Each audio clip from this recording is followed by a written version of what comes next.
बिस्मिल्लाहिर्रहमानिर्रहीम। अल्हम्दुलिल्लाहिल्लज़ी हदाना लिहाज़ा व मा कुन्ना लिनहतदिया लौला अन हदानल्लाह। तो आपका जो क्वेश्चन है वो बुनियादी तौर पे ये है कि नमाज में अपने कल्ब के अंदर खशियत कैसे पैदा करें। ये तो हमें पता है कि खशियत पैदा करना बुनियादी ज़रूरत है, जैसे कि सूरह मोमिनून में अल्लाह ताला ने इरशाद फरमाया। लेकिन वो खशियत आए कैसे, क्या प्रैक्टिसेस हैं? हम ये तो बात कहते रहते हैं कि ये इतनी इम्पॉर्टेंट बात है कि हम बाकी चीज़ों की बात कम करें, इसकी ज़्यादा करें। खशियत हासिल करने की प्रैक्टिस क्या है, क्या करना चाहिए खशियत हासिल करने के लिए? ये बहुत ही अच्छा क्वेश्चन है। तो पहले सारे दोस्तों हम ये समझ लें कि इसकी प्रैक्टिस कंटिन्यूस चाहिए। बिना प्रैक्टिस के ये नहीं अचीव की जा सकती, बहुत टफ काम है। तो जैसे दुनिया के और मुख्तलिफ मुश्किल काम हम करते हैं, बहुत सारे मुश्किल काम ऐसे हैं, बचपन से लेकर 22 साल तक हम पढ़ाई करते हैं, ये कम मुश्किल काम है। लेकिन उसके लिए क्या होता है कि हमारे जहन में, हमारे सबकॉन्शियस माइंड में इतना यकीन होता है इस बात का, क्योंकि हमने सब लोगों को जॉब करते हुए देखा है, पैसा कमाते हुए देखा है, कारों में घूमते हुए देखा है, तो हमें इस बात का यकीन इतना ज़्यादा हो जाता है कि उसमें एक राई के दाने के बराबर भी कहीं गुंजाइश नहीं होती शक शुबे की कि नहीं भाई 22 साल तक जो भी मेहनत करनी होती है पढ़ाई के लिए, वो अगर हमने कर ली तो उसके बाद मज़े आएंगे। आखिरत का मामला जो है वो ईमान का है। उसके ताल्लुक़ से हमें और आपको बताया जाएगा कि भाई ऐसे ऐसे करोगे तो तुम्हें बहुत इनाम मिलेगा, लेकिन वो इनाम हमने मिलता हुआ किसी को देखा नहीं है, क्योंकि उसके लिए हमें आखिरत में जाना पड़ेगा और आखिरत में भी हम गए नहीं हैं। तो ये है हमारी प्रॉब्लम। तो यहाँ पर ये बात समझते हुए कि ये मुश्किल काम है और हमें करना ही है एनी हाउ। अब इसकी मुख्तलिफ स्टेजेस हैं, मुख्तलिफ इसके पैरामीटर्स हैं। एक्चुअली की बहुत सारी प्रैक्टिसेस हैं, उन सारी प्रैक्टिसेस को करने के बाद में उम्मीद कवी होती है कि खशियत मिल जाएगी। इसका जो सरचश्मा है वो सिर्फ़ और सिर्फ अल्लाह की ज़ात है। अल्लाह तबारक व तआला के अलावा कोई किसी को नहीं दे सकता। तो ये आएगा, जब कभी भी आएगा अल्लाह ताला की जानिब से आएगा। तो इसकी कुछ शराइत हैं, उन शराइत को जो पूरा करेगा अल्लाह ताला उसको अता कर देगा इनाम के तौर पर। तो सबसे पहली प्रैक्टिस ये हो गई कि हमारे दिल के अंदर ख्वाहिश होनी चाहिए, हमारे दिल के अंदर तमन्ना होनी चाहिए खशियत। जैसे हम दूसरी आसाइश के लिए या दूसरे मालो दौलत के लिए तमन्ना रखते हैं अपने दिल में कि हमारे पास कार हो, हमारे पास मोटरसाइकिल हो, हमारे पास घर हो, हमारे पास ये हो वो हो, बिल्कुल उतनी ही शिद्दत के साथ हमें तमन्ना हो, उससे भी ज़्यादा शिद्दत के साथ कि हमें खशियत मिल जाए काश। क्योंकि जिस इंसान के दिल में खशियत की तमन्ना नहीं होती, अल्लाह ताला उसको ये कभी अता नहीं करता। ये अल्लाह तबारक व तआला ने इस पूरी कायनात का उसूल बना दिया है, जो चाहोगे वही मिलेगा, जो नहीं चाहोगे वो नहीं मिलेगा। अब मैं उससे पैसा मांगूँ तो पैसा मिल जाएगा, मैं शोहरत चाहूँ शोहरत मिल जाएगी, मैं खशियत मांगूँगा खशियत मिल जाएगी। मैं चाहूँगा या अल्लाह बस मुझे तू अपना कुर्ब दे दे, बस मैं तेरे करीब आना चाहता हूँ, मिल जाएगा। जो ख्वाहिश है सच्चे दिल से, अल्लाह ताला ने कुरान मजीद में वादे तौर पर कहा कि दिलजुई के साथ, और दिलों का पैमाना सिर्फ खुदा के पास है। हम इंसान की एक दूसरे का दिल नहीं देख सकते, हमें नहीं मालूम हमारे सामने जो इज़हार ख्याल कर रहा है इंसान वो कितना सच्चा है। मैं कहूँ मैं सब आप लोगों से बहुत मोहब्बत करता हूँ, आपको अंदाज़ा नहीं है कि मेरी इस कॉल के अंदर कितनी सच्चाई है, कितना झूठ है, क्योंकि आपके पास वो डिवाइस ही नहीं है। खुदा के हुजूर हम एक राई के दाने के 1000 में लाख में हिस्से के बराबर भी झूठ नहीं बोल सकते, बिकॉज वो खालिक के कायनात है, वो दिलों का राज जानता है, दिलों के राज जानता है। तो इसलिए वहाँ नंबर 2 नंबरी नहीं चलेगी, वहाँ पे फ्रॉड नहीं चलेगा। तो खुदा ने कहा कि दिलजुई के साथ मांगो, क्योंकि मैं देख लूँगा तुम्हारे दिल के अंदर ख्वाहिश है। अगर मांगो तुमने दिलजुई के साथ तो मैं तुम्हें अपनी तरफ आने की राह दिखा दूँगा। हमसे जो हिदायत का तलबगार होता है हम उसे अपनी तरफ आने की राह दिखा देते हैं। सिंपल, मांगो। तो सबसे पहली शर्त दिल के अंदर खशियत पैदा करने की, मेरे दिल में ख्वाहिश होनी चाहिए। और जाहिर सी बात है कि जब इंसान ने ये पूछा या सोचा कि कैसे हासिल करें, तो उसका मतलब तमन्ना तो उसके दिल में है। ये पहली शर्त तो ही पूरी हो रही है। अगर इंसान को इसकी तमन्ना ही नहीं होती और वो खाली ज़बानी जमा खर्च कर रहा होता, तो वो कभी किसी से ये नहीं पूछता कि भाई ये चीज़ चाहिए कैसे मिलेगी, है ना। अगर कोई इंसान किसी से पूछेगा तो उसका मतलब उसे चाहिए। तो सबसे पहले ख्वाहिश, पहली शर्त, उस ख्वाहिश के बाद दूसरी शर्त अल्लाह तबारक व तआला से मांगना। सिर्फ ख्वाहिश रखना दिल में, अल्लाह ताला कहता नहीं मांगो, बिना मांगे नहीं दूंगा। जानता हूँ मैं तुम्हारे दिल में क्या है, लेकिन बंदगी का तकाजा ये है, मैं इसे पसंद करता हूँ कि तुम मुझसे मांगो। चाहे वो मैं दिल ही में मांगूँ, वो दिल में ही मेरी दुआ सुन लेता है, वो ये बात बिल्कुल बात है, लेकिन मुझे मांगना पड़ेगा, मुझे कहना पड़ेगा, शायद दिल में ही कहूँ यार रब मुझे दे दे। नंबर 3, अल्लाह तबारक व तआला ने वाज़े तौर पर कुरान मजीद में ही कुछ इंडिकेशंस दिए इस बात के, और वो ये कि जब इंसान जुल्म करता है उसका जो दिल होता है वो सख्त हो जाता है। सख्त होने से मुराद ये है कि उसके अंदर रिक्कत नहीं आएगी आसानी से, वो खाशे नहीं हो पाएगा आसानी से। एक दिल होता है बहुत ही नर्म है, बहुत ही सॉफ्ट हार्टेड जिसे हम कहते हैं, कि कोई इंसान है वो दूसरे की किसी भी दूसरे को कोई परेशानी में देखता है, उसकी आंखों से आंसू गिरने शुरू हो जाते हैं। इसका मतलब क्या है, इसका दिल बहुत नर्म है, और दिल का नर्म होना एक बहुत बड़ा इनाम है अल्लाह तबारक व तआला का, याद रखिए। दिल की जो नरमी मिलती है इंसान को, वो अल्लाह तबारक व तआला की बंदगी के नतीजे में मिलती है, ये कोई मामूली चीज़ नहीं है। बहुत से लोग ये गुर्रा रखते हैं, हम बड़े सख्त दिल हैं, हम तो रोए नहीं कभी ज़िंदगी में, हमें तो याद नहीं कब रोए थे, बचपन में कभी रोए होंगे। ये कोई अच्छी निशानी नहीं है, ये डरने की बात है। अगर खुदा न खास्ता ऐसा है तो डरने की बात है, क्योंकि अल्लाह तबारक व तआला के जो पसंदीदा बंदे होते हैं वो बड़े सॉफ्ट हार्टेड होते हैं, वो बहुत रोते हैं। उनकी ज़िंदगी में तो शायद ही कोई ऐसा दिन खाली जाए जो ना रोते हो, वो बिल्ला नागिर होते हैं। अल्लामा इकबाल रहमतुल्लाह अलैह के ताल्लुक़ से आप सब लोगों ने शायद सुना होगा, मशहूर है कि उनका जो खादिम था मोहम्मद बख्श, वो उनकी कुरान मजीद को रोज़ाना धूप में रखता था सूखने के लिए। मतलब वो रात को तिलावत जब स्टडी करते थे कुरान मजीद की, तो इस कदर रोया करते थे कि वो पूरा भीग जाया करते थे, उसका पेजेस जहाँ वो पढ़ रहे होते थे गीले हो जाते थे पूरे।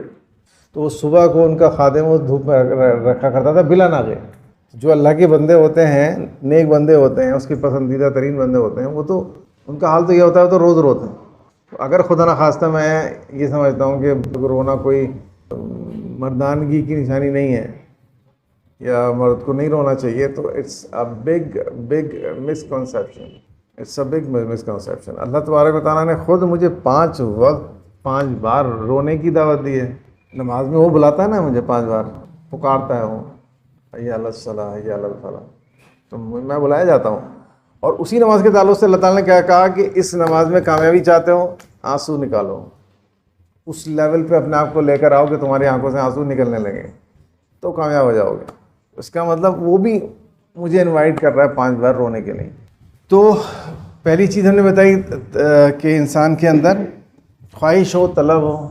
दूसरी अल्लाह तबारक व तआला से वो मांगे, और तीसरी ये कि वो जुल्म ना करे। अल्लाह तबारक व तआला कहता है कि ज़ालिमों को हिदायत नहीं देता, यकीनन ज़ालिम हिदायत नहीं पाएंगे। तो जुल्म से क्या होता है कि इंसान का दिल सख्त होने लगता है, यानी कि यूँ समझे हर अच्छे अमल का और हर बुरे अमल का अल्लाह तबारक व तआला ने एक आउटपुट रखा है। जैसे मुख्तलिफ़ फ़िज़िकल चीज़ें दुनिया में पाई जाती हैं और उन सब के अपने अपने मज़े होते हैं, टेस्ट होते हैं। कोई खट्टी होती है, कोई मीठी होती है, और मीठे में भी फ़र्क होता है। आम की मिठास अलग होती है, लीची की मिठास अलग होती है, अमरूद की मिठास अलग होती है। बिल्कुल वैसे ही यानी मेटाफिज़िकल वर्ल्ड के अंदर भी अल्लाह तबारक व तआला ने बेशुमार इनामात रखे हैं, बेशुमार चीज़ों के, मुख्तलिफ़ चीज़ों के मुख्तलिफ़ इनामात। हर अमल का एक आउटपुट आएगा। वो नेगेटिव अमल होगा तो नेगेटिव आउटपुट आएगा, पॉजिटिव अमल होगा तो पॉजिटिव आउटपुट आएगा। जुल्म का जो आउटपुट है वो दिल की सख्ती होती है। पहला जुल्म करूँगा, चाहे कितना भी छोटा हो। जुल्म के ताल्लुक़ से मैंने आपको बता दिया है कि जुल्म बहुत ही ज़्यादा सेंसिटिव मैटर है। इसको हम इतनी ध्यान से नहीं समझ पाते जितना समझना चाहिए हम लोगों को। भाई जुल्म हर रोज़ होता है, हो सकता है हमारे घरों में हो सकता है, हमारी सड़क पे हो सकता है, हमारे बैठक में हो सकता है, हमारे कहीं भी हो सकता है, एनीवेयर इन द वर्ल्ड। जुल्म बहुत सेंसिटिव चीज़ है, बहुत प्रोबेबल चीज़ है। तो अल्लाह ताला हर किस्म के जुल्म के ताल्लुक़ से फरमा रहा है, अल्लाह ताला ज़ालिमों को हिदायत नहीं देता। तो मुझे अपने ताल्लुक़ से ये बहुत ज़्यादा, जब मैं चाहता हूँ कि मुझे पता चले कि मैं खशियत कैसे पैदा करूँ अपने दिल में, तो I must be able to understand what is जुल्म वेरी प्रिसाइजली, बहुत बारीकी के साथ, बहुत साफ साफ तरीके से मुझे पता हो कि जुल्म किसको कहते हैं, और फिर मैं अपने अंदर तलाश करूं ईमानदारी के साथ कि कहीं मेरे अंदर कोई जुल्म का शायबा तो नहीं है। मैं तो किसी पर जुल्म नहीं कर रहा, अपने वालिदैन पर, बहन पर, अपने भाई पर, अपने बच्चों पर, अपनी बीवी पर, अपने रिश्तेदारों में से किसी पर, अपने मातहतों पर, अपने पड़ोसियों पर, मेरा जो बिज़नेस है उसमें जो लोग काम करते हैं उनके ऊपर। जो अल्लाह तबारक व तआला के मुखलिस बंदे होते हैं और अल्लाह ताला की खुशनुदी उनकी ज़िंदगी का मकसद होती है, उन लोगों के अंदर किस कदर खौफ होता है जुल्म को लेकर, आप इस बात से अंदाज़ा लगा सकते हैं कि एक आलिम दीन थे, बहुत बड़े जय्यद आलिमों में से उनका शुमार होता है। उनकी 2 बीवियाँ थीं, तो जब कोई चीज़ ख़रीदा करते थे घर के लिए, तो दोनों बेगम के लिए सेम घर लाया करते थे। घर लाने के बाद में सेंटर से काटा करते थे दोनों को, आधा इसमें से इनको और आधा इनमें से इनको, दूसरे में से आधा इन्हें और आधा इन्हें। किसी ने पूछा ऐसा क्यों करते हैं? कहा कि अगर एक मीठा हुआ एक फीका हुआ तो जुल्म हो जाएगा, मैं क्यों जिम्मे लूँ अपने जुल्म, कहीं आखिरत में पकड़ा ना जाऊँगा जुल्म कर दिया तुमने। तो जो लोग सेंसिटिव होते हैं, जो लोग अल्लाह ताला को मकसद हयात बनाते हैं अपनी ज़िंदगी में, वो इतने ज़्यादा बारीक बीन हो जाते हैं। उन्हें पता होता है कि ये जो अदुव्व मुबीन है वो किस कदर बारीक हीले बहानों से इंसान को बहकाता है, तो फिर वो इतनी ही बारीकी से उस अपनी ज़िंदगी को, अपने आप को देखना शुरू कर देते हैं। तो रिश्तों में अगली स्टेप में हमारा क्या है? रिश्तों में हम ये बहुत ही ईमानदारी से, जैसे मैंने कहा कि ईमानदारी से मैं बार बार क्यों कह रहा हूँ, क्योंकि अक्सर हम अपने गुनाह और अपनी गलतियों को नहीं परख पाते, नहीं जांच पाते, हमें ऐसा नहीं महसूस होता कि हमारे अंदर कोई कमी है। तो ये एक मैंने बताया ना, मल्टी डायमेंशनल प्रैक्टिस है, कोई ऐसी चीज़ नहीं है कि एक ही डायरेक्शन में आप मेहनत करोगे, बहुत सारी डायरेक्शंस में आपको मेहनत करनी पड़ेगी। तो अपने आप को जालिम चेक करना है, मैं जालिम हूँ या नहीं हूँ, तो उसके लिए आपको खुद भी नहीं आनी चाहिए कि मैं अपने आप को समझ सकूं, अपने आप को देख सकूं जैसे मैं दूसरे को देखता हूं। उसके ताल्लुक से हम लोग पहले ही बात कर चुके हैं डिटेल में कि वो बहुत मुश्किल काम है और उसके लिए हमें प्रैक्टिस करनी पड़ती है एवरी डे।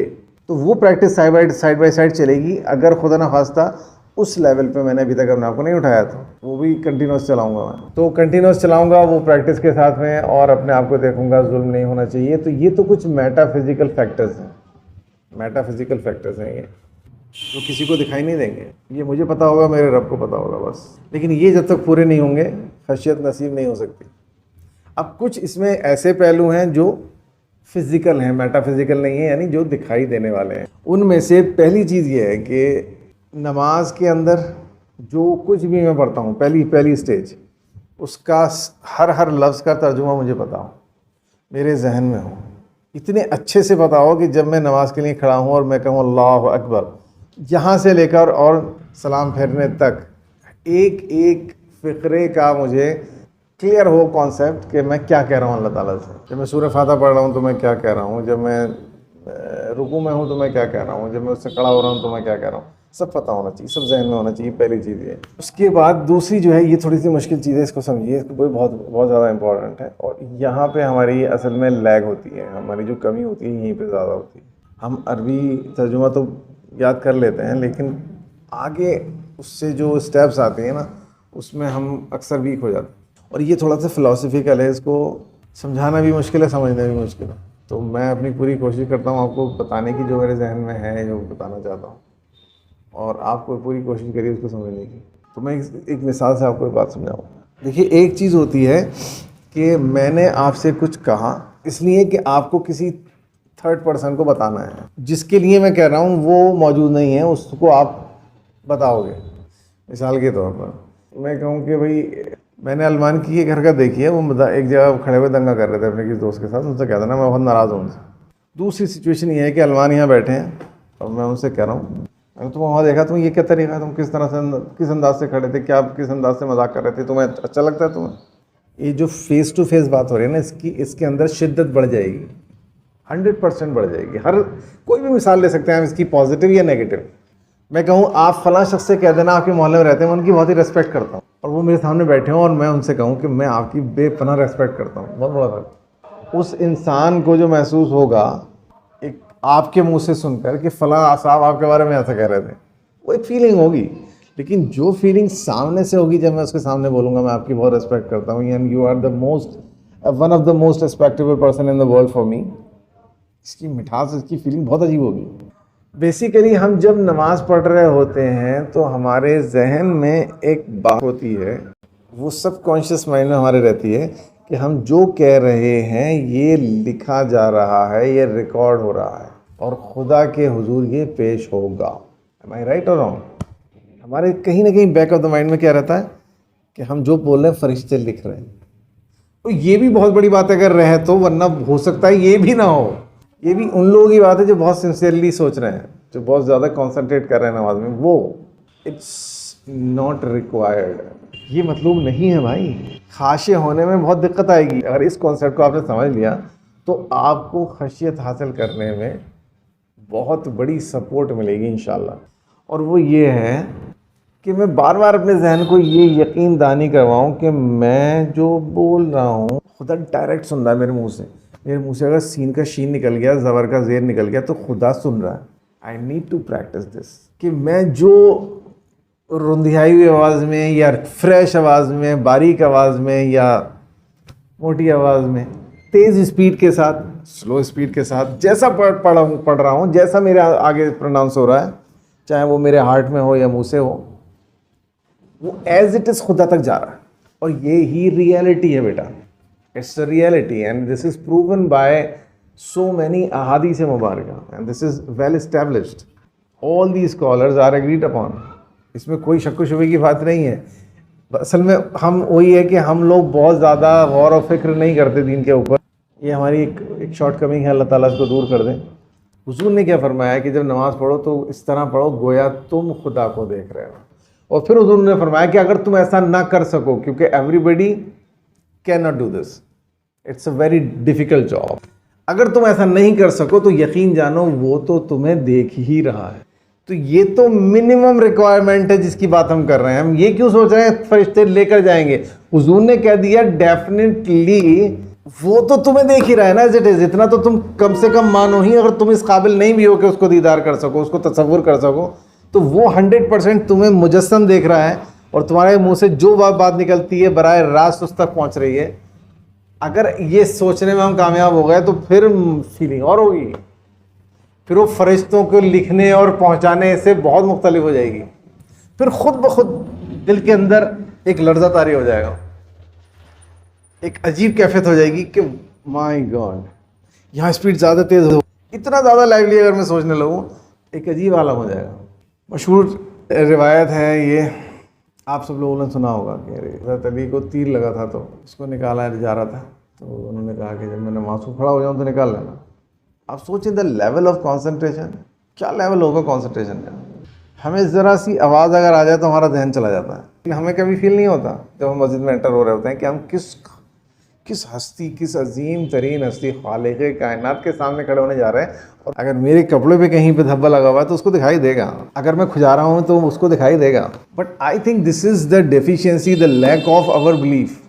हम इतना लाइवली सोच ही नहीं रहे होते हैं। हम इतना ज़्यादा यकसुई के साथ में तसव्वुर ही कब कर रहे होते हैं खुदा को। जितना उसको तसव्वुर करने लगेंगे उतनी रिक्कत पैदा होती जाएगी। तो मतलब वही कहने का है कि अगर हम प्रैक्टिस करते हैं दिन ब दिन, हर नमाज में अल्लाह ताला 5 टाइम हमें मौका देता है और मुख्तलिफ़ रकात मिलती हैं हमें, अल्हम्दुलिल्लाह रब्बिल आलमीन, अल्लाह का एहसान अज़ीम है। और उसमें रोज़ाना हम प्रैक्टिस करते हैं तो ये अचीवेबल है इंशाअल्लाह ताला। और अल्लाह ताला ने सिर्फ एक ही नमाज़ रखी होती है दिन में तो बड़ा मुश्किल हो जाता। बार बार थोड़े वक्फे के बाद में वो हमें प्रैक्टिस देता है, तो ये बहुत उसका करम और एहसान है। बार बार मेरा जहन जाएगा, मबजूल होगा, कभी इधर कभी किसी काम में, लेकिन मुझे बार बार प्रैक्टिस करनी है कि I must think of it. और फिर ये परसेप्शन जो उर्फा इकराम होते हैं, बहुत बड़े बड़े लोग होते हैं दुनिया में, अल्लाह ताला के मुकर्रब बंदे, उनके अंदर ये प्रैक्टिस इस लेवल को पहुंच जाती है, ये महारत इस लेवल को पहुंच जाती है कि हम जिस तसव्वुर को अचीव करने की बात कर रहे हैं नमाज के अंदर, वो उनकी ज़िंदगियों में आ जाता है 2400 घंटे। यानी मैं तो ये कह रहा हूँ कि जब नमाज हम खड़े हों नमाज में तो हम ये ज़रूर तसव्वुर करें और प्रैक्टिस करें इस बात की कि हम समझें कि कौन हस्ती हमें देख रही है, हम किसके सामने खड़े हैं। लेकिन एक आरिफ बिल्लाह इंसान, एक अल्लाह ताला का मुत्तकी इंसान, वो कह रहा है कि भाई खुद तो मुझे हर जगह देख रहा है, नमाज में क्या देख रहा है, सड़क पर नहीं देख रहा है क्या मुझे, तो why should I not feel the same here. वो मुझे घर में नहीं देख रहा है क्या, ये मेरे बेडरूम में नहीं देख रहा है क्या। तो वो उठते बैठते चलते वो ये फील करते हैं कि खुदा हमें देख रहा है, खुदा हमारे साथ है, खुदा हमें देख रहा है, खुदा हमारे साथ है। तो उनकी कैफियत अजीब व गरीब हो जाती है। और इसको हम आम इंसान, फटीचर इंसान एक एबनॉर्मेलिटी की तरह देखते हैं, जैसे कोई एबनॉर्मल चीज़ है। आप रूमी, हज़रत रूमी को पढ़ जाइए, आप शम्स तबरेज़ को पढ़ जाइए रहमतुल्लाह अलैह, बहलोल दाना को पढ़ें, हम कहेंगे कि इनकी बातें अब नॉर्मल हो जाती हैं, नॉर्मल नहीं रहती। दरअसल वही नॉर्मल है, क्योंकि जो सच है उसका रिएक्शन होता है। वो जब सच को पहचान लेते हैं, वो सच को देख लेते हैं, उस सच को फील कर लेते हैं, तो इतने मगन हो जाते हैं उसमें कि वो बेनियाज हो जाते हैं, दुनिया से बेनियाज हो जाते हैं। तो हम जैसे टीचरों को जिनके पास कुछ नहीं है, उन्हें लगता है कि अरे ये अब नॉर्मल है, अब नॉर्मल हम हैं, और तो नॉर्मल हो गए। हुजूर ने फरमाया जो मैं जानता हूँ तुम जानते हैं। तो दीवाना वार रोते हुए जंगलों की तरफ भाग जाते हैं। अगर ऐसा ही हो रहा है, कोई इंसान लग्जीरियस चीज़ों के ताल्लुक से इतनी बेनियाजी है कि वो हर वक्त अल्लाह अल्लाह अल्लाह अल्लाह करता रहता है, बैठा है तो, खड़ा है तो, जा रहा है तो ये तो नॉर्मल है भाई। इसने वो समझ लिया है जो हमने अभी नहीं समझा है। जिस दिन हम वो समझ लेंगे तो हम भी यही हो जाएंगे, तब हमारे समझ में आएगा कि अच्छा नॉर्मल लाइफ यही है, वो नॉर्मलिटी थी जहाँ हम जी रहे थे। उसके बाद amazing thing I am going to tell you, very very amazing thing. क्योंकि एक ऐसी प्रैक्टिस मैं आपको बताने वाला हूँ कि जिसके ज़रिए आप अपनी खशियत की प्रैक्टिस की आउटकम को कई 100 गुना बढ़ा सकते हो। पहले सजदे में आप तख्लीक, अपने खिलकत को याद करोगे कि हम मिट्टी से बने हैं और हम मिट्टी पर सर रख रहे हैं, कोई हमें तकब्बुर ज़ेब नहीं देता। उसके बाद में आप सर उठाएंगे और सोचेंगे कि हम दुनिया में आ गए हूँ। दुनिया में आने के बाद में जो मोटे मोटे बहुत बड़े बड़े मेजर गुनाह हैं वो हमें याद आने चाहिए, वो भी हमें हेल्प करेंगे। प्रैक्टिस भी अच्छी है अपने गुनाहों को याद रखना, इंसान कभी मुतकब्बिर नहीं होगा और इंसान को तौबा की तौफीक नसीब होगी। और फिर खौफ आने लगता है तो वो हमें हेल्प करता है, रिक्कत के लिए वो खुद ही हमें खाशे करने के लिए हेल्पफुल हो जाता है। उसके बाद में जब सेकंड सजदे में जाएंगे तो हम सोचेंगे कि हम अपनी कब्र के अंदर उतारे जा रहे हैं। यहाँ है वो चीज़ छुपी हुई जो मैं आपको बताना चाह रहा हूँ। पहली चीज़, पहली स्टेज, मैं लाख कह दूँ आपसे कि हम आपको सोचना है कि हम कब्र में उतारे जा रहे हैं, सोचना। लेकिन सोचने का तरीका क्या होगा ये थोड़ा सा मुख्तलिफ है। कैसे पिक्चर में लाऊंगा अपने जहन में कि लोग उतार रहे हैं और मैं अपने आप को लाशे की जगह फील करूँगा। ऐसे मैं आपको एक चीज़ यहाँ जो बताना चाह रहा हूँ वो ये है कि बहुत मुश्किल है। मैं यहाँ पे कुछ जब खबर के ताल्लुक से सोचूं तो मैं एक बात सोचूं सबसे ज़्यादा इम्पॉर्टेंट है, जो अगर मैं सोच ली तो वो मुझे एकदम बूस्ट करेगी मेरी खशियत को। मतलब हम जैसे यूँ बात कर रहे होते हैं ना, कह रहे हैं हमें तो मरना है एक दिन भाई, मारना सबको मारना है। किसी भी इंसान से दुनिया का आप पूछो मरोगे नहीं क्या, ना मरेंगे तो एवरीबॉडी बिलीव्स इट, लेकिन फील नहीं कर रहे होते। हम ये कहते हुए फील नहीं कर रहे होते, हमारी वो सिर्फ ज़बानी जमा खर्च होती है। जब हम कह रहे होते हैं एक दिन तो मरना ही है, तो वो मरना ही हम फील नहीं कर रहे हैं उस टाइम, हम बोल तो रहे हैं। बस मेरा कहने का मकसद ये है कि वहाँ आप एक चीज़ सोचोगे कि मुझे लगता है कि बहुत ज़्यादा, पता नहीं मैं कब मरूँगा। कहने में तो हम रोज़ कह रहे हैं, लेकिन ये उस जगह सोचना है कि यार एक दिन तो ऐसा होगा ना, मैं सोचूंगा बे मैं जो बातें कर रहा था मरते हैं, ऐसा ऐसे मौत ऐसे आती है, मौत मैं मर रहा हूँ एक दिन तो। Literally I feel so I will recall all these classes, all these lectures. मैंने किससे क्या सुना है और क्या कहा है मरने के बारे में। आज एग्जैक्टली मेरे साथ वही हो रहा है। इसके ताल्लुक से मैं ज़िंदगी में कहा करता था कि हाँ ऐसा हमें भी जाना है, आज लिटरली जा रहा हूँ मैं। चाहे 1000 साल की उम्र हो भाई, 1000 साल बीत तो जाएंगे ही ना। एक दिन तो ऐसा होगा ना, मुझे बताया जाएगा या मुझे पता चलेगा कि आज आखिरी दिन है। अगर मैंने आपसे बात बोली है, ये सोचने में आप कामयाब हो गए, तो ये इंसान की पूरी बॉडी को शिवर कर देती है फीलिंग, अगर सही माने में आपने कर ली। इतनी अजीबोगरीब फीलिंग है। जैसे मैं इसकी एक आसान मिसाल दूँ, अभी रमज़ान शुरू है, हर साल का फीलिंग है हमारी। हम कह रहे होते हैं 2 महीने रह गए रमज़ान के, लेकिन एक दिन आता है वो हम कह रहे होते हैं आज चांद रात है, और हम कह रहे होते हैं कि पता ही नहीं चला कब निकल गया 30। अभी तो हम ऐसा लग रहा था 5 महीने रह गए और 3 महीने रह गए, लो रमज़ान भी निकल गए, चांद रात आ गई, कल को ईद है। एक दिन ऐसा ही हमें मौत के ताल्लुक से भी समझ में आएगा, जैसे हम आज ईद के ताल्लुक से इसमें फील कर रहे हैं। हमें लगेगा बहरहाल ये सब ख़त्म हो गया, लो भाई आ गई। पूरी ज़िंदगी कहते रहे कि एक दिन मरना है, एक दिन मरना है, एक दिन मरना है, हमें भी मरना है और जाना है और जाना है, और लो भाई आज जा ही रहे हैं। This is the right way to think of your death when you go in the second prostration. दूसरे सजदे में जाने में इस अंदाज से सोचना है आपको बार बार ये सोचना है कि अरे मेरी 100 साल उम्र सही, किसी दिन तो 100 साल पूरे हो जाएंगे। बहुत छोटा वक्त है, मुझे लग रहा है ये बहुत ज़्यादा है, बहुत छोटा वक्त। मेरी उम्र आज 51 साल है। अप्रैल मई जून जुलाई अगस्त में हो जाऊंगा 51 साल का, मतलब 50 साल के ऊपर और 51 के बिल्कुल करीब में हूँ। बाखुदा मुझे 51 ऐसे लगते हैं जैसे अभी मैं बचपन में जी रहा हूँ। मैं अपनी फीलिंग बता रहा हूँ आपको। एक एक चीज़ मुझे ऐसे ताज़ा याद है जैसे अभी कल ही की बात है। मैं जिस स्कूल में पहली क्लास में पढ़ता था, दूसरी तीसरी चौथी, उस टाइम ज़माने में जो हुल्लड़बाजी करता था अपने साथियों के साथ में, और जो जो हरकतें की हैं, जो जो गुनाह किए हैं, जो जो अच्छे काम किए हैं, सब याद। Everything just like a picture. Average age आज बहुत कम है, एवरेज एज तो 60 के आसपास है, 60-62। लेकिन हम बहुत ज़्यादा अगर बढ़ा चला कर भी अपने जैसे घर वालों को तस्वुर करते हैं कि भाई फलाने जो 78 साल में मरे और फलाने 80 साल में मरे, तो भी कितना रह गया? मैक्स टू मैक्स 20, 22, 25, बस 51 जी चुका हूँ मैं। तो एक दिन तो ऐसा आएगा ना, मुझे पता चलेगा कि भाई आज आखिरी दिन है यहाँ। Why don't we think that? हम बोलते समय हमें एक दिन मरना है, लेकिन हम ये इस तरह से नहीं सोच रहे होते जैसे मैं आपको समझाना चाह रहा हूँ। अगर हम इस तरह से समझने के और सोचने के काबिल हो जाएं, आदी हो जाएं, तो फिर खशियत यूँ आ जाएगी आपके दिल में, मेरे दिल में।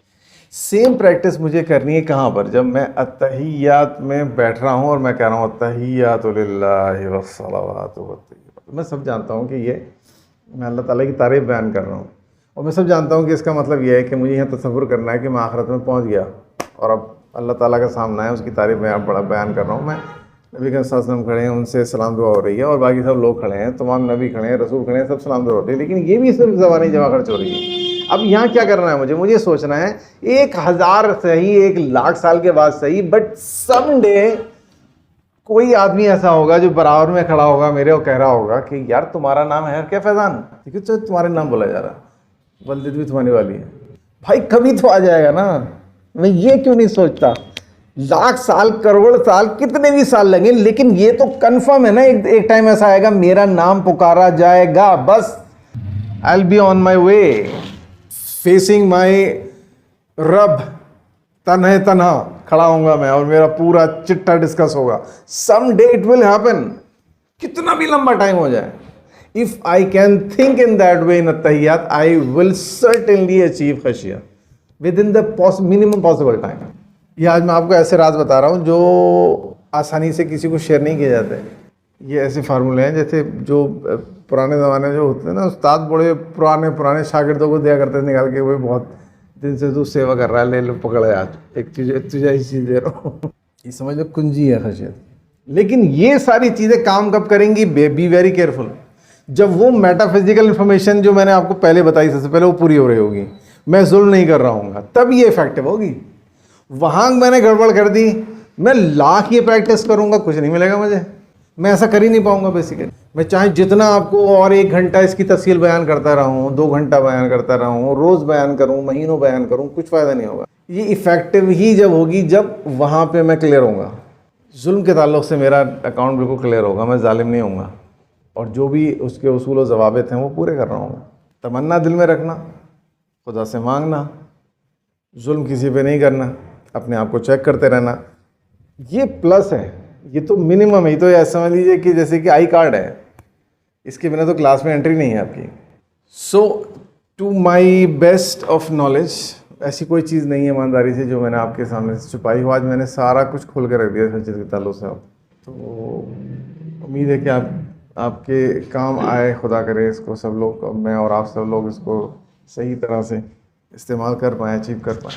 मैं ख़ास ये आपका सवाल इतना तफसील तलब था कि पूरी 51 मिनट की क्लास हो गई इसमें। शुक्रिया बहुत बहुत आपका ये क्वेश्चन पूछने के लिए। इस तरह के बेहतरीन क्वेश्चन आते रहें तो बहुत ही ज़्यादा फ़ायदा होता है, सुनने वालों को भी, सुनाने वाले को भी, सबको। इसलिए मैं बार बार कहता हूँ आपसे, आप पूछा करो क्योंकि जेन्युइन क्वेश्चन जो आते हैं वही असल चीज़ होते हैं जो दिल पे जाके सीधे लगते हैं। मेरे ख्याल से अब तो कोई टाइम भी नहीं है इतना, और कोई मुख्तसर सा कोई क्वेश्चन हो तो आप पूछ सकते हैं। हाँ अच्छा, चलिए जुल्म के ताल्लुक़ से थोड़ा सा क्लियर कर दें। देखिए, एक होता है अपने ऊपर जुल्म। जुल्म की बहुत सारी अक़साम हैं, बहुत सारी किस्में हैं जुल्म की, उनमें से एक है अपने ऊपर जुल्म, एक है अपनों पर जुल्म, तीसरा है गैरों पर जुल्म, चौथा है कायनात पर जुल्म। ये मुख्तलिफ़ किस्म है जुल्म की। अपने ऊपर नंबर 1 अपने ऊपर जुल्म, नंबर 2 अपनों पर जुल्म, नंबर 3 गैरों पर जुल्म, नंबर 4 कायनात पर जुल्म। सही। अपने ऊपर जुल्म से मुराद ये है कि मैं कोई भी गुनाह करूं, भले ही वो गुनाह मुझे एक वक्ती लज्जत अता करे, हो सकता है उसको करते वक्त मुझे ऐसा लगे कि इस गुनाह में मेरा नुकसान नहीं है, जिसके ऊपर किया जा रहा है या जिसको इससे नुकसान पहुंच रहा है बज़ाहिर उसको नुकसान है, लेकिन जब आखिरत में हिसाब किताब होगा तो वो इतना ग्रेवियस होगा कि वहाँ बहुत सारी रिवायतें ऐसी हैं, उनका मफ़हूम ये निकलता है कि वहाँ अल्लाह ताला जो मुजरिमीन होंगे वो चाहेंगे कि वो किसी सूरत से उन मुक़द्दमात से बरी हो पाए जो उन पर आयद हुए हैं, और वो इतने शिद्दत के साथ ख्वाहिश करेंगे उनसे निकलने की, उनसे निपटने की, कि अगर उनके सुपुर्द पूरी दुनिया की दौलत कर दी जाए, पूरी दुनिया में जितनी सोना चांदी और रुपया पैसा हीरे जवाहरात जितने सब दे दिया है, तो वो सब देने को तैयार हो जाएंगे। ये सब लोग जानते हो आप, बहुत मशहूर हदीस है। हदीस का मफ़हूम बताया मैंने आपको, इस तरह से हदीस आपने सुनी हो। तो वो क्यों होगा? क्योंकि हम उस दिन हमें अंदाज़ा होगा इस बात का कि कितनी ख़तरनाक बात थी जिसको मैं मामूली समझ रहा था वहाँ दुनिया में, तो 5 मिनट में किया था ये काम। यहाँ इतनी ख़तरनाक सज़ा उस 5 मिनट के लिए। जैसे मैंने कहा कि ये हमारी ज़िंदगी, हमारी जो आगे की ज़िंदगी है, बरज़ख की ज़िंदगी है, उसका ब्लूप्रिंट है, एग्जैक्टली ब्लूप्रिंट है। इसलिए मैं अक्सर बात ये मेरे मुँह से आप सुनते होंगे कि इस ज़िंदगी की तासीर बहुत है। तो ये बार बार मैं जो वर्ड बोलता हूँ तासीर बहुत है, वो यही बात आपको समझाने के लिए और खुद समझने के लिए बोलता हूँ कि मैं इस बात को भूल ना जाऊँ कि यहाँ का 5 मिनट नहीं है, आखिरत के बहुत बहुत बड़ा टाइम है। मुझे नहीं मालूम 5 साल हों, मुझे नहीं मालूम 5 महीने हों, मुझे नहीं मालूम 5000 साल हों, अल्लाह नोज़ वेल, लेकिन ये कंफर्म है कि इतना नहीं है, इससे बहुत बहुत बहुत मैसिव अमाउंट ज़्यादा है। इसलिए इंसान से कहा जाएगा कि कितने दिन रह कर आए दुनिया में।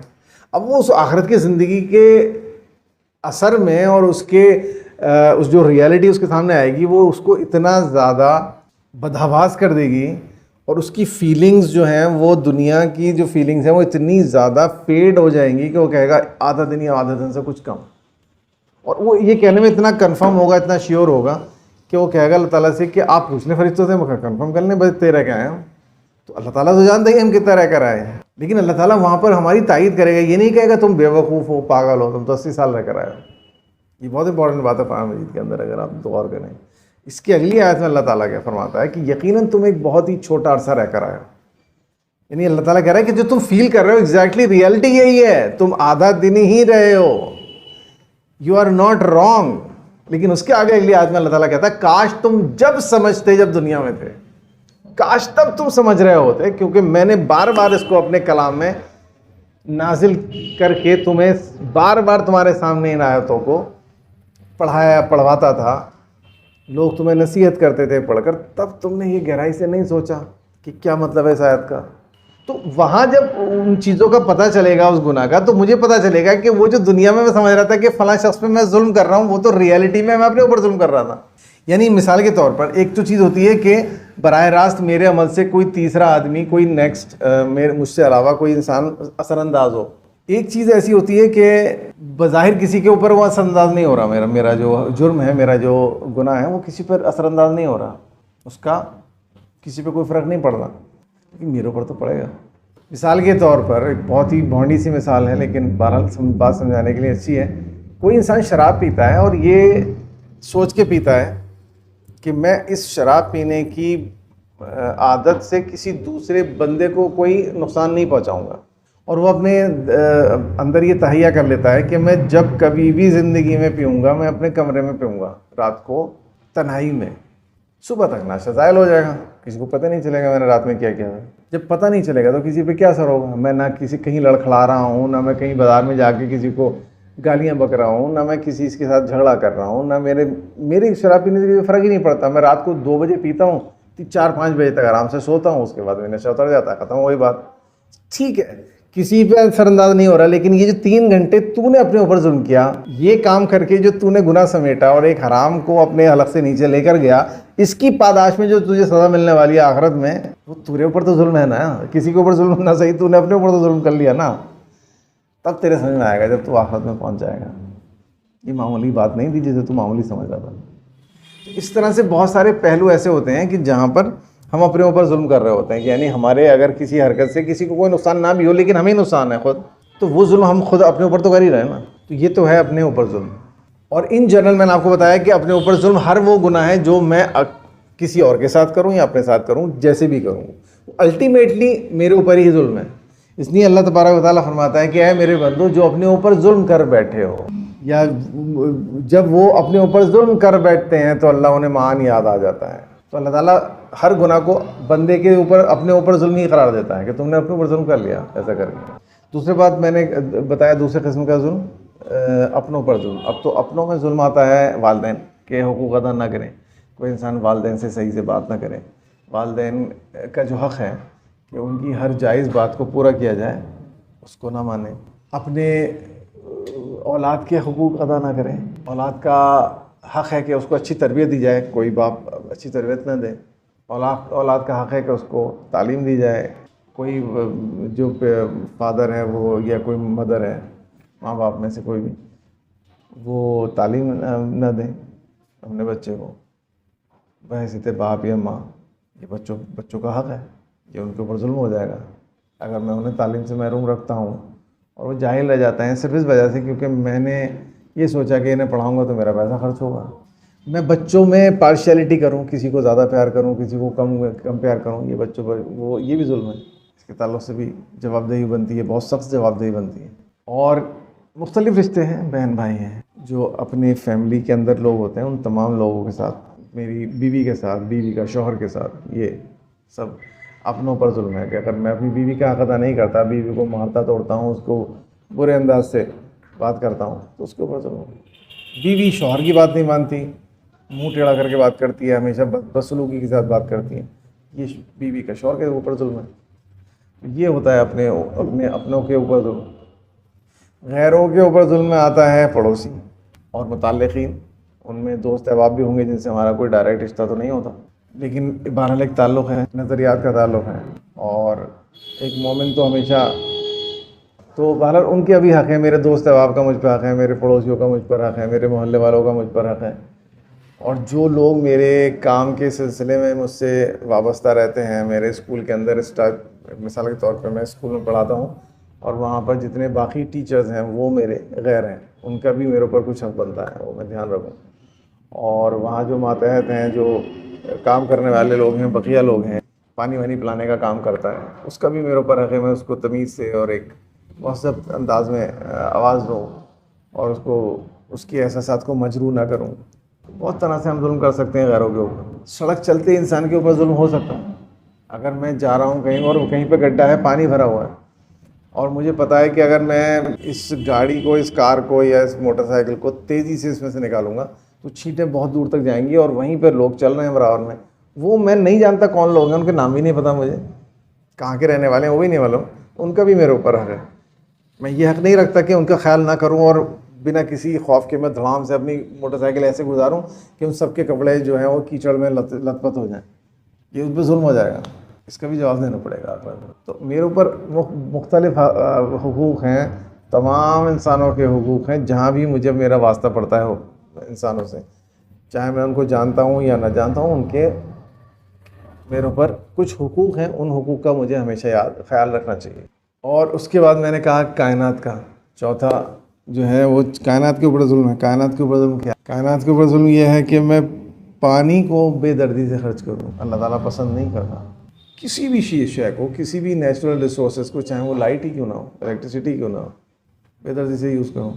ज़रूरत नहीं है लेकिन फिर भी पूरे घर में 12, 15, 16 बल्ब जल रहे हैं, फालतू रोशनी की ज़रूरत है सिर्फ 2 जगह पर, 3 जगह पर, पूरे घर के जगमग हुए पड़े 12 सोर्स ऑफ एनर्जी के साथ में। ये किसी के बाप का थोड़ी है, ये भी तो खुदा का ही है।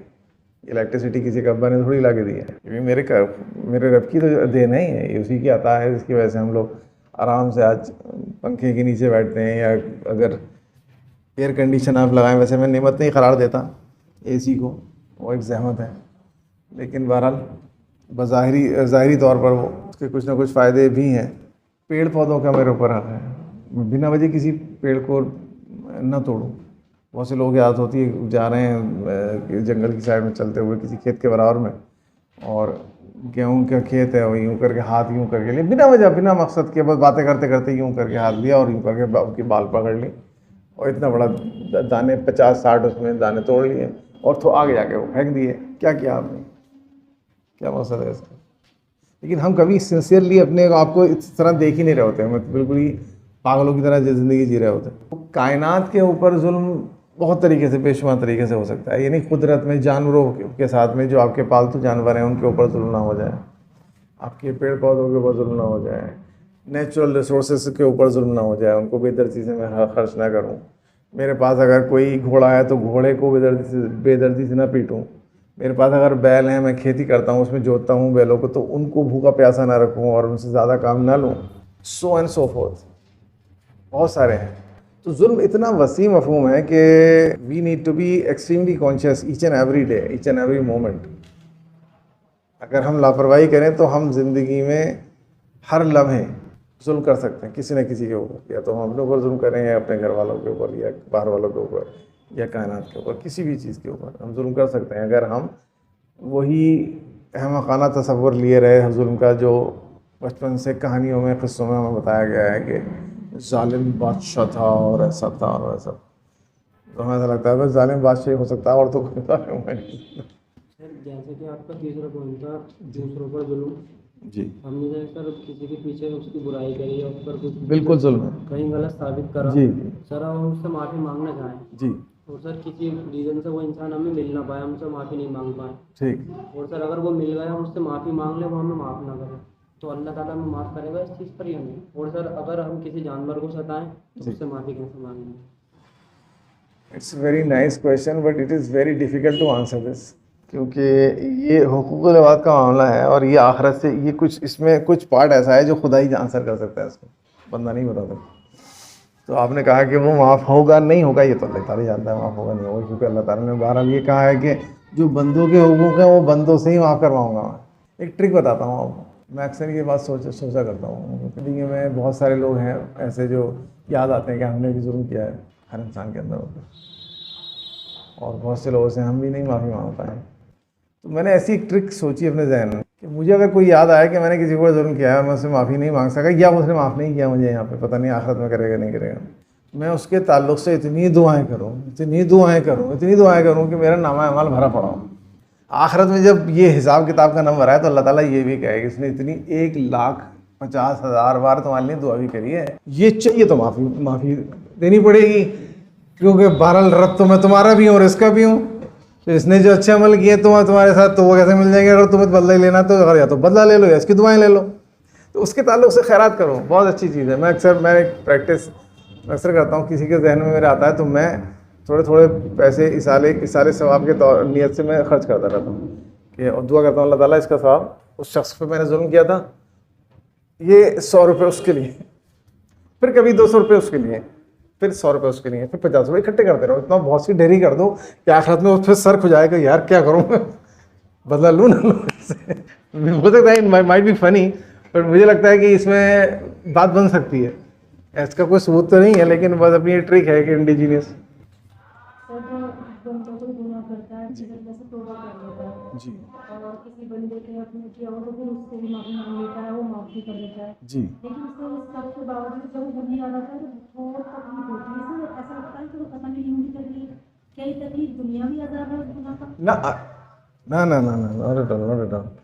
अल्लाह ताला ने माफ़ कर दिया, उसने भी माफ़ कर दिया, उसके बावजूद आपके दिल से उस गुनाह की यानी कि तकलीफ़, उसकी घुटन है ना, ये अल्लाह ताला की रहमत है भाई। ध्यान से समझो इस बात को, बहुत बहुत इंपॉर्टेंट बात। अल्लाह ताला की एन रहमत है, अल्लाह ताला के बहुत बड़े एहसानों में से एक एहसान है कि वो हमें गुनाह के एहसास को ज़ाइल ना होने दे, क्योंकि इस गुनाह का एहसास जब तक हमारे दिल में रहता है, हमारे अंदर तौबा की तड़प पनपती रहती है, और जितनी ज़्यादा तौबा की तड़प रहेगी, चाहे मुझे माफ़ी कर दिया गया हो, लेकिन जब मैं उस गुनाह के बारे में सोचूंगा तो मेरी आंखों में आंसू आ जाएगा। And this is very very pleasant, this is very very pleasant. वो माफ़ भी हो गया, लेकिन उसके बावजूद मैं मरते दम तक 1000 बार उससे सोच कर रोया हूँ। इससे अच्छा क्या हो सकता है? और पता नहीं इसका कितना बड़ा अजर अल्लाह ताला मुझे आखिरत में देगा, इसका तो मैं तसव्वुर भी नहीं कर सकता। So it's really a very very big favour of अल्लाह सुब्हानहू व तआला। अल्लाह ताला ने जो गुनाह के एहसास को हमारे दिल से नहीं मिटने दिया, ये अल्लाह ताला का अजीम एहसान है। क्योंकि अल्लाह ताला के कलाम में मौजूद है कि अल्लाह ताला की शदीद तरीन सज़ाओं में से सज़ा की है कि इंसान गुनाह का एहसास भूल जाता है, फिर गुनाह करते हुए उसे दुख नहीं होता। ये अल्लाह ताला की सबसे बड़ी सज़ा है। इससे बड़ी कोई सज़ा नहीं होती किसी भी इंसान के लिए कि वो गुनाह की तकलीफ़, गुनाह की बुराई को फील करना बंद कर दे। उसे किसी को कत्ल करने में कोई बुरी बात ना लगे, मज़ा आए बल्कि। तो ये शदीद तरीन अजाब में मुब्तला है इंसान, इसे खून के आंसू रोना चाहिए। उसके बरक्स जो आपने पूछा, वो तो रहमत ही रहमत, वो तो अल्लाह ताला के क़ुर्ब की निशानी है। अल्लाह ताला के जो मुक़र्रब बंदे होते हैं, उसके जो पसंदीदा बंदे होते हैं, वो अपने गुनाहों को याद रखते हैं, उन्हें अपनी नेकियां याद नहीं रहती। ये ख़ास बात है, ये कॉमन सिफत है दुनिया के। जब से आदम अलैहिस्सलाम को खल्क़ किया गया और उनकी पूरी ज़ुर्रियत जब तक क़यामत तक आखिरी इंसान पैदा होगा, ये सब लोगों में कॉमन है। जो अल्लाह के मुक़र्रब बंदे हैं, जो अल्लाह ताला के पसंदीदा बंदे हैं, उनकी कॉमन सिफत है वो कभी भी अपने गुनाहों को नहीं भूल पाते और अपनी नेकियों को कभी याद नहीं रखते। नेकी करते ही भूल जाते हैं और गुनाह ऐसा चिपक जाता है उनके दिमाग पे कि बस निकलते ही नहीं, मरते दम तक। एज ए स्टूडेंट सर, ये एक बात हमारे जहन में सर आती रहती है, जैसे दिन में 24 घंटे मिलते हैं, उसमें सर हम 7 घंटे तो सो लिए डेली सर, उसमें 5 घंटे की हमारी स्कूलिंग होती है, बाकी ट्यूशन्स वगैरह होते हैं सर। 7, 5, 12, 12 और 3, 15, और सर उसमें के बचा जो टाइम बचा है 9 घंटे, वो हम अल्लाह को दे रहे हैं। तो सर इस हिसाब से तो हम रोज़ डेली शेयर भी कर रहे हैं। नहीं, इसमें थोड़ा सा आप एक बात समझिए कि अल्लाह तबारक व तआला ने जो हमें यहाँ भेजा है, उसने हमारे भेजने का, यहाँ पैदा करने का मकसद क्या करार दिया है? अपनी इबादत। सब जानते हैं इबादत मकसद हयात है। ये पहले इसके ताल्लुक़ से जब क्लासेस हुई थी तो आप उस टाइम हमारे इस ग्रुप का मेंबर नहीं थे, और शायद ये क्वेश्चन ही नहीं करते आप। इबादत क्या है? इबादत अल्लाह ताला नमाज़ पढ़ने को, रोज़ा रखने को, ज़कात देने को नहीं कहता। अल्लाह ताला कहता है कैसे उठना है, कैसे सोना है, कैसे खाना है, कैसे पीना है, कैसे बैतुल खला जाना है, कैसे नहाने जाना है, कैसे वहाँ से निकलना है, कैसे माँ बाप से बात करनी है, कैसे जॉब करनी है, कैसे तालीम हासिल करनी है। Each and everything is my दीन। इक़रा बिस्मि रब्बिकल लज़ी खलक़ में अल्लाह ताला क्या कह रहा है? इल्म हासिल करने को करार दे रहा है ना, वाजिब। जिस चीज़ का हुक्म अल्लाह ताला कुरान में दे दे सामने से, ऐसा करो, वही तो वाजिब चीज़ हो जाती है। तो इल्म हासिल करना, पढ़ना लिखना, इसका तो हुक्म अल्लाह ताला दे रहा है ना। तो मेरी जो स्कूलिंग हो रही है 9 घंटे की, वो भी तो इबादत ही है। मैं उसे क्यों अलग कर रहा हूँ इबादत में से? तो शिर्क कैसे हो जाएगा? मैं तो सुबह से लेके शाम तक हर चीज़ में ही देख रहा हूँ अल्लाह ताला तू कैसे चाहता है। मैं स्कूल जा रहा हूँ तो तेरी मर्ज़ी के लिए, मैं वहाँ जो पढ़ रहा हूँ तो तेरी मर्ज़ी के लिए, जब मैं जॉब करूँगा तो तेरी मर्ज़ी के मुताबिक, मैं जब निकाह करूँगा तो तेरी मर्ज़ी के मुताबिक। मेरी तो पूरी ज़िंदगी इबादत है, तो इसमें शिर्क कैसा? जी जी जी, वो जिक्र यही है कि जैसे मैंने कहा ना कि आदमी का जो दीन है वो पूरी 24 घंटे अल्लाह को याद रखना है। याद रखने को जिक्र कहते हैं। हम समझते हैं कि तस्बीह पढ़ने का मतलब नाम जिक्र है। जिक्र का मतलब अरबी में याद रखना होता है, किसी चीज़ को याद करना होता है। यानी अगर मैं सुबह जागने के बाद में जैसे ही उठता हूँ और मैं कहता हूँ कि मुझे अल्लाह ताला ने फिर से एक ज़िंदगी वापस कर दी और फिर एक दिन मुझे अता कर दिया, सुभान अल्लाह, और मैं सुभान अल्लाह करके अपने बिस्तर से उठता हूँ, बिस्मिल्लाह रहमान रहीम कह के चप्पल पहनता हूँ, बाहर निकलता हूँ, तो मेरी तो इबादत यहीं से शुरू हो गई। तो यही उठते बैठते हुआ कि आप सो रहे थे, जब सोने के लिए लेटे थे तो आप कलमा पढ़ रहे थे, आप दुरूद शरीफ पढ़ रहे थे, आप आयतुल कुर्सी पढ़ रहे थे, अल्लाह ताला की हम बयान करते करते आप सो गए। अल्लाह हदीस मुबारक में आता है कि जो शख्स सोते वक्त अल्लाह ताला के अज़कार कर रहा होता है, अल्लाह ताला उसकी सांसों को तस्बीह करार दे देता है। फरिश्तों से कहता है कि जितनी सांसें ले रहा है सोते में, सब तस्बीह, सब सुभान अल्लाह और अल्हम्दुलिल्लाह लिखो। हो गया हर करवट से, जब करवट बदलूंगा मैं इबादत ही कर रहा हूँ, सोते में भी इबादत कर रहा हूँ। सुबह उठते ही मैं मेरे मुँह पर अल्लाह ताला का जिक्र आ रहा है। मैं फिर बैतुल खला जा रहा हूँ तो वहाँ कह रहा हूँ अल्लाह ताला तेरी पनाह मांगता हूँ शयातीन खबाइस से, दुआ पढ़ के अंदर जा रहा हूँ, दुआ पढ़ के बाहर निकल लो। तो हमारे अगर जो हम पूरी इस्लामी तहजीब है उसको हम देखें तो हमारे तो हर लम्हा, उसके बाद मैं नाश्ता कर रहा हूँ तो मैं दाएं हाथ से इसलिए खा रहा हूँ, मुझे याद है मेरे रसूल की सुन्नत है, मैं ईच एंड एवरी टाइम जिक्र कर रहा हूँ।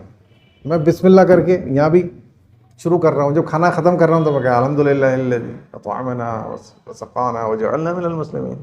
मैं उसके बाद उठ के जा रहा हूँ तो हाथ धोते मैं दुआ पढ़ रहा हूँ। फिर नमाज में किसी काम को निकल रहा हूँ अपने घर से तो मैं अल्लाह ताला की हम्दो सना करके निकल रहा हूँ। आदमी उठते बैठते लेटते हर टाइम अल्लाह ताला का जिक्र इस तरह से करेगा, क्योंकि उसको अगर लॉजिक पता है कि याद रखना जिक्र है बेसिकली, तो मुझे हर वक्त हर पहलू हर पोस्चर में याद रखना है, ये खुदा का जिक्र है। अल्लाह ताला ये फरमाता है कि मुझे हर लम्हे याद रखो, क्योंकि जब तुम नमाज नहीं पढ़ रहे होते तब भी मेरे ही बंदे हो, बंदे तो मेरे ही हो ना।